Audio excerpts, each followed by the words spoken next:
The Grand Chamber of the Galactic Council fell silent as Ambassador Arya Chun placed her datapad on the crystalline podium. For 300 years, humanity had served as the Council's mediators, engineers, and peacekeepers. Today, she would deliver humanity's final message. Esteemed members of the Council, Arya began, her voice steady despite the weight of the moment. Effective immediately, humanity withdraws from all Galactic Council operations, treaties, and territories. We will return to our home systems within the solar month. The reaction was instantaneous. The Vraxian delegates' scales rippled with indignation. You cannot simply leave. The trade compact of Andromeda depends on human engineering. The disputed zones need human peacekeepers, shrieked the Quillan representative, her feathers bristling. Arya remained composed. We have provided detailed transition protocols. Our obligations end in 30 days. High Chancellor Morthen, a towering Zeltharian whose species had founded the Council millennia ago, leaned forward. Ambassador Chun, humanity has been adequate in its service. Why this sudden departure? Arya's jaw tightened slightly, the only crack in her diplomatic facade. Adequate. 3 centuries of holding their fractured alliance together, and they called it adequate. We have been called home, she said simply. The vote was unanimous among all human colonies. We're done here. She turned and walked toward the exit, her footsteps echoing in the stunned silence. Oscar Kane watched the news broadcast from his quarters aboard the human station orbiting Council Prime. As the head of the Human Engineering Corps, he'd spent 15 years keeping the Council's infrastructure functional. The Vraxians couldn't operate their own power grids. The Quillans refused to touch any technology not blessed by their priesthood. The Zeltharians considered manual labor beneath their station.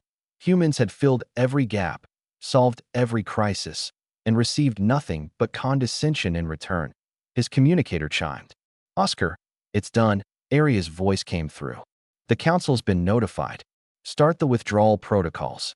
Already in motion, Oscar replied, pulling up holographic displays showing human operations across Council space. Our teams are packing up.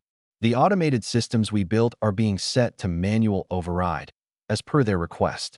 They actually asked for manual control. Arya's laugh was bitter. They have no idea what's about to hit them. Oscar allowed himself a thin smile. For years, humans had automated 83% of the Council's critical infrastructure. The other species didn't realize how much they relied on systems that quietly predicted failures, rerouted resources, and prevented disasters before they occurred. They only saw human technicians performing routine maintenance. How long do you think they'll last? Oscar asked.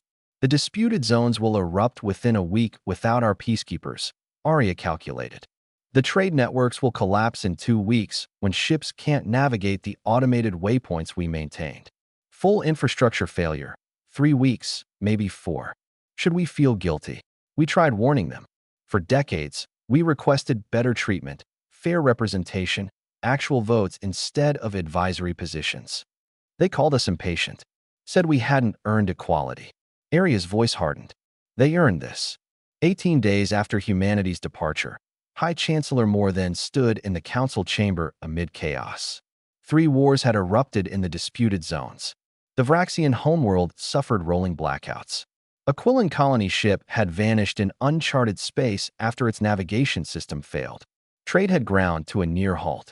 We must contact the humans, declared the Vraxian delegate.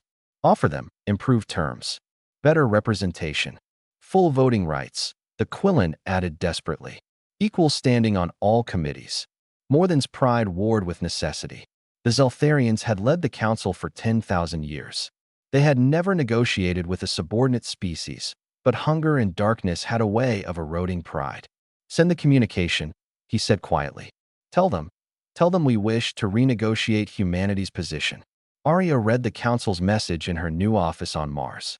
The government had appointed her as Earth's Interstellar Relations Director, though currently, there were no relations to direct. Oscar materialized via hologram beside her desk. They're offering us voting rights. Full council membership. 3 weeks too late, Arya replied. Run the projections. How bad is it out there? Oscar's expression was grim. 17 conflicts in previously stable regions. 42 infrastructure failures. The casualty count is significant. Arya felt the weight of those numbers. Despite everything, humans didn't celebrate suffering. Send them the technical manuals. Anonymous drop, untraceable. Everything they need to keep the critical systems running. That's more than they deserve, Oscar observed. Maybe, but we're not them. Arya stood, gazing at Earth through the viewport. We don't withhold help out of spite. We left because we had to, because staying meant accepting their view of us as lesser. But we won't let people die to prove a point. Oscar nodded slowly. The manuals will keep them alive. But without human intuition, innovation, and problem solving, they'll be running on survival mode indefinitely. That's their choice to make, Arya said. We offered partnership. They wanted servants. Now they have neither. 6 months later, a small Zeltharian vessel approached Earth's defensive perimeter. Aboard was High Chancellor Morthen himself, stripped of all ceremonial regalia, carrying nothing but a single data crystal. Arya met him in Geneva, in a modest conference room, nothing like the grandeur of the council chamber. Morthen looked diminished somehow, his imposing figure weighted by exhaustion. Ambassador Chun, just Arya. I'm not your ambassador anymore. Arya then. He placed the data crystal on the table. This contains a formal treaty. Complete autonomy for humanity. Equal representation. Profit sharing from all technologies you helped create. Full reparations for 3 centuries of inadequate compensation. Arya didn't touch the crystal. And in exchange, come back. Please. The words seemed to physically pain him. Not as our servants. Not even as our equals, if we're being honest. As our superiors. Humanity has proven what we refuse to see, that you weren't just adequate. You were holding the entire council together. We know. Arya said simply to Morthen's eyes met hers. The council is fracturing. Without humanity as the bridge between species, old hatreds resurface. We're on the brink of something terrible. I estimate we have perhaps 5 years before complete collapse. Oscar entered the room, having listened from the adjacent chamber. You're asking us to save you. Yes, Morthen admitted. Though I have no right to ask. Arya and Oscar exchanged a long look, an entire conversation passing between them in silence. They discussed this possibility, debated it through countless late-night sessions. We'll present your offer to the Earth Assembly, Arya finally said. But understand this. If humanity returns, it won't be as fixers of your problems. It'll be as architects of something new. The old council dies. What comes next will be built on actual equality, or we stay home. Morthen straightened slightly, something like hope flickering in his ancient eyes. I will recommend the council accept any terms humanity proposes. We've learned, at tremendous cost, what the galaxy looks like without you in it. As Morthen departed, Oscar turned to Arya. Think they'll really change? They'll try. Desperation is an excellent teacher. Arya picked up the data crystal, its surface gleaming with potential futures. Besides, we're human. We left quietly, let them feel the consequences, and now, we'll see if they've learned the lesson. And if they haven't, Arya smiled, an expression that carried both hope and steel. Then we'll leave again. But this time, they'll never forget what they lost. Through the window, Earth turned peacefully in the void, patient and enduring.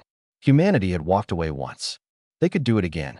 That knowledge, more than any weapon or threat, would keep the galaxy honest. Sometimes the greatest power was simply the willingness to say no and mean it.